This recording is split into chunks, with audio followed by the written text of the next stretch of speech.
Do you try to avoid GMOs in your diet? I do. Yeah. What does GMO stand for? Genetically modified. Genetically modified. Theo? The Do you try to avoid GMOs in your diet? Yeah, absolutely. Why is that? Just the effects, I guess, on myself. What does GMO stand for? Man, putting me on the under the grill. Let's see. I don't even remember. Do you try to avoid GMOs in your diet? Absolutely, Why? because they're not good for you. What is a GMO? It's genetically I don't know, what is it? Aw, look at the public pulling opinions out of their bums with no actual information. Aren't they the cutest? GMO stands for Genetically Modified Organism. Specimens engineered from the practice of utilizing our modern understanding of genetics to manipulate the genomes of existing organisms with the intent to yield desirable traits in their populations.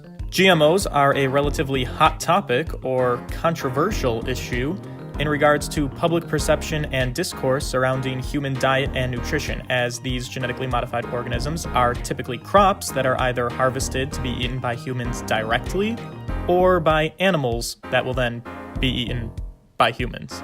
Now, today we're going to get an informative view on how exactly genetic engineering technologies make these organisms and what safeguards currently exist in place as part of the US government's Food and Drug Administration regulations on GMO foods.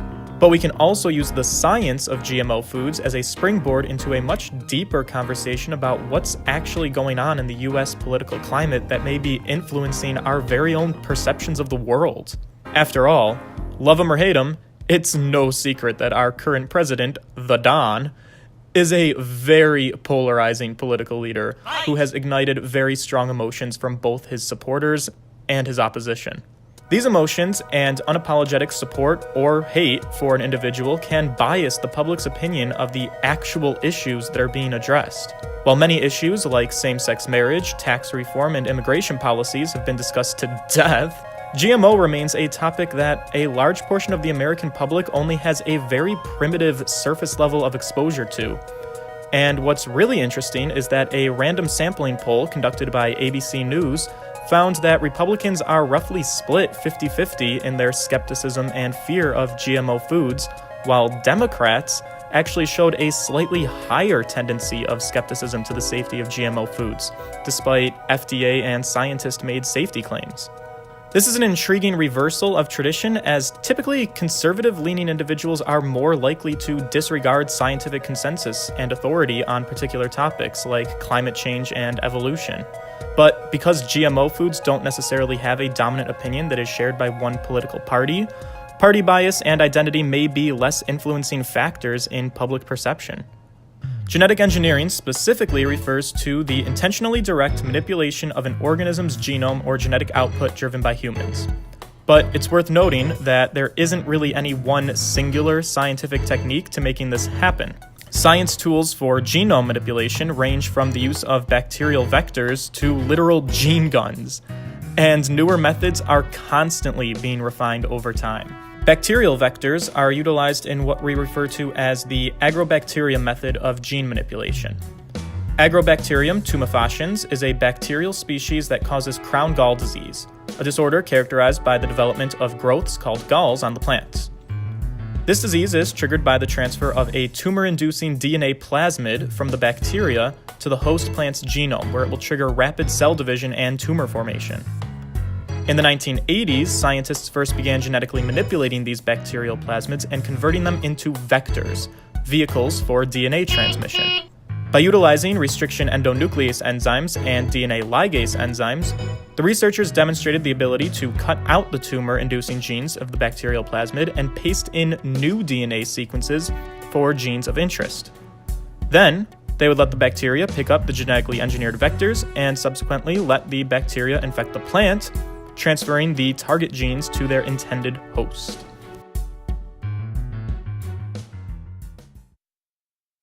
But are these GMO foods dangerous? Well, the most accurate way to answer that question is it depends. It should be understood that any organism can be genetically modified in any number of ways. So as a result, yes, it's possible to engineer an organism producing a toxic or other dangerous compound. At the same time, yes, it's possible to engineer safe foods that have extra nutritional components or other desirable traits for humankind. So it may be easy to take that info in and conclude that GMOs are simply too risky of an option to explore. In fact, many anti-GMO activists cite two popular cases in which dangerous GMOs were discovered. In case number one, the production of a genetically engineered soya bean that was designed to express a Brazil nut protein was halted when the gene edits were concluded by safety tests to yield an allergenic protein. And in case number two, the production of genetically engineered peas designed to express a greater resistance to weevils was halted after safety tests found that the new proteins in the peas triggered a lung allergy in mice. Now, from another frame of view, both of these cases could serve as evidence of the success of GMO safeguards put in place by the US FDA. Unlike traditionally bred crops, GMOs are held to a very rigorous screening process to ensure no harmful agents are being created by the organism after its genetic manipulation.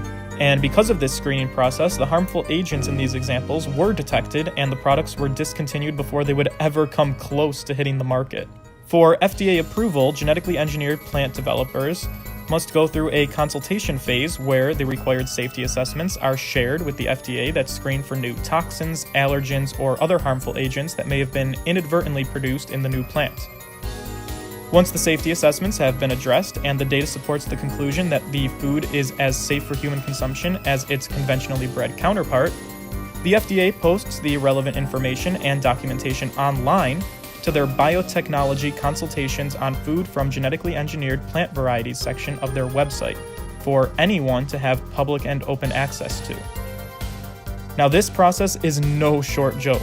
It can take an average of 11 years and over $130 million to gain government approval for a genetically engineered plant.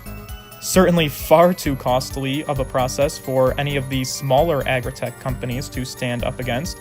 And so consequently, because of this, the GMO food world has been largely dominated by only the biggest food corporations like Monsanto. But remember how I mentioned that newer ways of genetically engineering crops are constantly being developed? Well, one of the new big crazes that is sweeping the science world of genetic engineering is CRISPR-Cas9, a science tool that uses a bacterial nuclease protein that can make double-stranded cuts in DNA and be guided to specific DNA sequences with artificially made RNA strands in a lab to effectively cut and paste genes with little time and cost. I've mentioned this technology before in my potential cure for HIV video, where the same technique was used to reprogram human white blood cells to be HIV resistant. Well worth checking out, I might say. But CRISPR technology, for a variety of legal loopholes in documents and contracts, does not technically fall under the umbrella of genetically engineered crops subject to this strict and lengthy regulation process. Therefore, this technology is allowing smaller agritech researchers to innovate and create new variant crops with greater sustenance and health benefits like heat-resistant lettuce, gluten-free wheat, and also adding essential proteins and nutrients to vegan-friendly diets. Now, the U.S. Department of Agriculture had an existing proposal to reevaluate their criteria for naming a genetically engineered plant to include those modified by CRISPR technology, making these plants subject to this timely, expensive screening process that alienates smaller researchers. But in November of 2017, the Trump administration scrapped the proposal in favor of lighter, faster, and more streamlined regulations that promise advancements in innovation by giving more leeway room to agricultural researchers. And then in January of 2018, Trump made a press statement on his move. In typical Trump fashion, We're streamlining regulations that have blocked cutting-edge biotechnology, setting free our farmers to innovate, thrive, and to grow.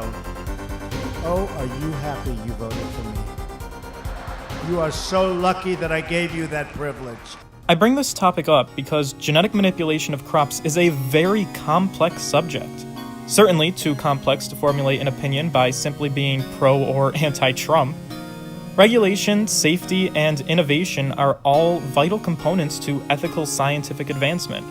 And finding the right balance can be a genuinely difficult task, worthy of educational debates from scientists to make a well-informed judgment on these kinds of legal decisions. But what are your thoughts? Thank you for watching, and stay inquisitive.